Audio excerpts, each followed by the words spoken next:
तरीन यानी कि वर्कर थे, जब पूरे लाहौर में कोई एक भी आदमी जो है वो कामयाब नहीं हुआ था। पीपल्स पार्टी हालांकि खुद इस तरह के जुल्म बर्दाश्त कर चुकी है, वो अपना नैरेटिव कोई स्ट्रेट फॉरवर्ड नहीं दे रही। As a party, as a your colleague, मुझे उस बात के भी ऊपर सवालात हैं कि वो अपने आप को क्यों नहीं डिक्लेयर कर पा रहे हैं।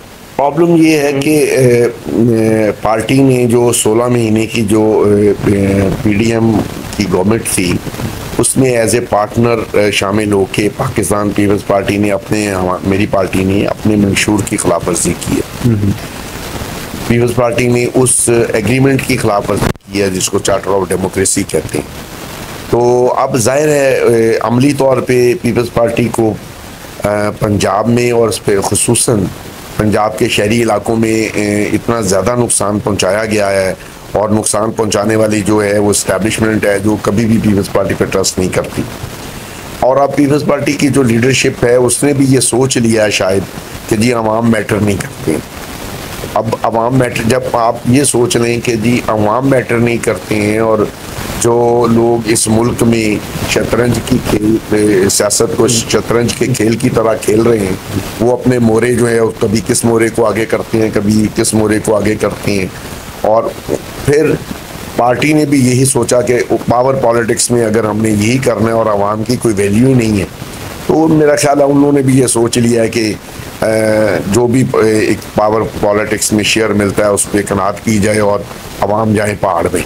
तो अब इसलिए मैंने तो उस बात पे भी शदीद प्रोटेस्ट किया था जब बिलावल भुट्टो साहब ने कौमी असम्बली में ये कहा था कि जी वो मिलिट्री कोर्ट्स की मुखालफत नहीं करेंगे क्योंकि उसका बेनिफिशरी क्यों नहीं करेंगे। मतलब उस बिलावल भुट्टो के पास ये इख्तियार किसने दे दिया कि वो पार्टी के मंशूर की खिलाफ वर्जी करते हुए, ये कोई लिमिटेड कंपनी तो नहीं है, एक पाकिस्तान के करोड़ों लोगों ने, मेरा ख्याल है जितनी कुर्बानी बिलावल ने या उसके घर ने दी होगी उससे ज़्यादा कुर्बानी मेरे घर ने इस पार्टी के लिए दी है। हमने खून की नदियाँ क्रॉस की हैं, हमने नवाज शरीफ की 36 महीने ब्लैकमेलिंग बर्दाश्त की है। नवाज शरीफ अगर कोई ये पीपल्स पार्टी में समझता है कि मिलिट्री इस्टेब्लिशमेंट जो है वो इन पे ट्रस्ट कर लेगी, तो उन्होंने कभी भी पीपल्स पार्टी पे ट्रस्ट नहीं किया। पीपल्स पार्टी जब भी इक़्तिदार में आती है, बुरे तरीन हालात में भी, वो तमाम तर अपनी कमज़ोरियों के बावजूद भी आवाम के लिए, आम पब्लिक के लिए कोई ना कोई काम करके जाती है जो उनको वारा नहीं खाता। 18वीं तरमीम हो, NFC अवार्ड हो, लोगों की जो सैलरीज हैं उनकी में इंक्रीज़ हो, ये सारे इकदाम वो तमाम तर प्रेशर के बावजूद कर जाती है। इसलिए वो उसको पावर्स दे नहीं रहे हैं, उसको महदूद रखना चाहते हैं। और अब शायद जो अब की जो पार्टी की क़यादत है, उन्होंने सोच लिया है कि जो उनको हिस्सा मिल रहा है बस उस पर कनात करें। सर, ये पीपल्स पार्टी के जो NFC अवार्ड है, 18वीं तरमीम है, इस तरह के जो आपने एक्ट बताए हैं, इसके ऊपर मैं फिर कभी तफसीलन बात करूँगा। मुझे वक्त की किल्लत की वजह से आखिरी सवाल मेरा ये है कि ये जो मौलवी साहब ने एतराज़ात उठाए हैं 8, ये कोई लतीफ़ा कौन मार्का जो है ना, मेरे ख्याल से, या इससे भी कोई बड़ा लफ्ज़ हो उर्दू डिक्शनरी के अंदर, लुगत के अंदर, तो मैं वो इस्तेमाल करूँगा। फिलहाल मेरे माइंड में नहीं आ रहा वो क्या है, कहाँ से मौलवी साहब पैदा हो गए। जब वो हनीफ नाम है शायद उनका, शायद जब मुझे इतराज़ उनके बारे में टेलीफोन आया RO के ऑफिस से, उनके सेक्रेटरी ने किया कि जी आपके जो फॉर्म है उस पर 2 सफ़ात के किसी ने इतराज़ात दाखिल कर दिए हैं, तो आप 8:30 बजे हमारे पास तशरीफ़ लेके आए। मैं 8:30 बजे पहुंच गया और 11 बजे तक उन्होंने कहा जी हमने शिकायत कुनिंदा को भी बुलाया है, तो आप आमने सामने बैठ के बात होगी। मैं कि जी मुझे कोई इतराज़ नहीं है, हर आदमी का हक है, अगर किसी को कोई प्रॉब्लम है हमें बताएं या हमारे साथ शेयर करें, हम उसकी प्रॉब्लम दूर करते हैं, क्रॉस आर्गूमेंट्स हो जाए। जब हम अंदर जा रहे थे तो टाइम 8:30 का बुलाया था, हम 8:30 बजे आ गए, दफ्तर बंद था। तकरीबन 9, सवा 9 बजे स्टाफ आया और यही मौलवी साहब 5-6 अननोन्स के साथ, जिन्होंने अपने मुंह पे निकाब लगाए हुए थे, फेस मास्क लगाए हुए थे, और वो अपने चाल ढाल से आम आदमी नहीं लग रहे थे, सिक्योरिटीज़ के लोग लग रहे थे, उनके साथ बाहर खड़े थे। तो हमें क्योंकि पता नहीं था कौन है शिकायत कुनिंदा, हम अंदर चले गए, हमने जाके काजी बुलाएं, तो वो इंतज़ार करते रहे, जी हम बुला रहे हैं, आ रहे हैं, आप बैठे हैं, आप ये हो गया।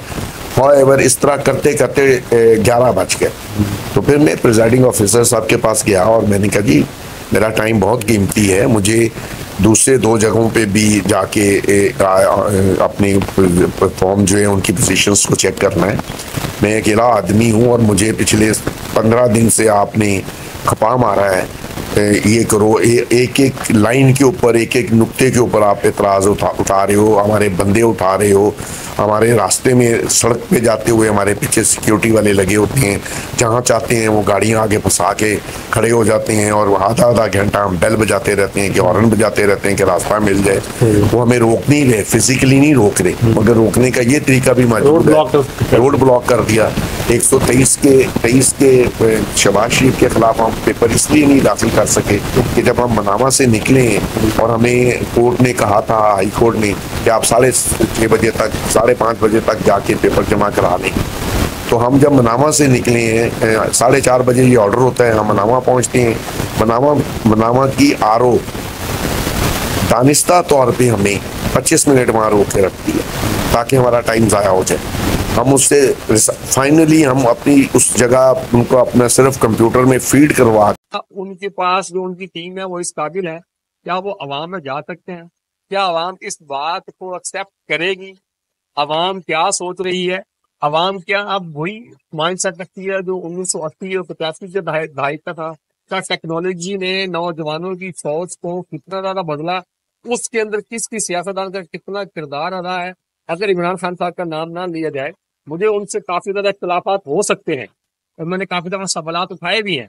जब वो प्राइम मिनिस्टर थे, मरी वाला इंसिडेंट हुआ, उसके ऊपर मैंने एक चैनल के ऊपर बैठ के फुल फलां की गलतियां की, तो मुझे बहुत उनकी गलतियों को मैंने नॉमिनेट किया, तो बहुत सारे नंबर से कॉल आई कि आपने आज के बाद प्राइम मिनिस्टर के ऊपर बात नहीं करनी। मैंने कहा मैं प्राइम मिनिस्टर के ऊपर बात नहीं कर रहा, मैं उस स्टेट्समैन के ऊपर बात कर रहा हूँ जिसने ये सारी इस सिचुएशन को सही तरीके से डील नहीं किया। अब मैं वही बंदा हूँ, इमरान खान साहब की बात पे तारीफ करने को यानी कि कमीशन नहीं करूंगा कि उन्होंने बड़ा सोच दी नौजवान को, और नौजवान अब हैं कि वो इस बात पे अड़े हुए हैं, अगर देख कर नहीं जाते हैं। तो अगर इलेक्शन हो जाता है किसी सिचुएशन के अंदर, तो फिर हुकूमत 6 महीने चलेगी, साल चलेगी या 1.5 साल चलेगी? आप क्या सोचते समझते कमेंट बॉक्स में लाजमी मेंशन कीजिएगा। मुझे जानने के लिए बहुत शुक्रिया।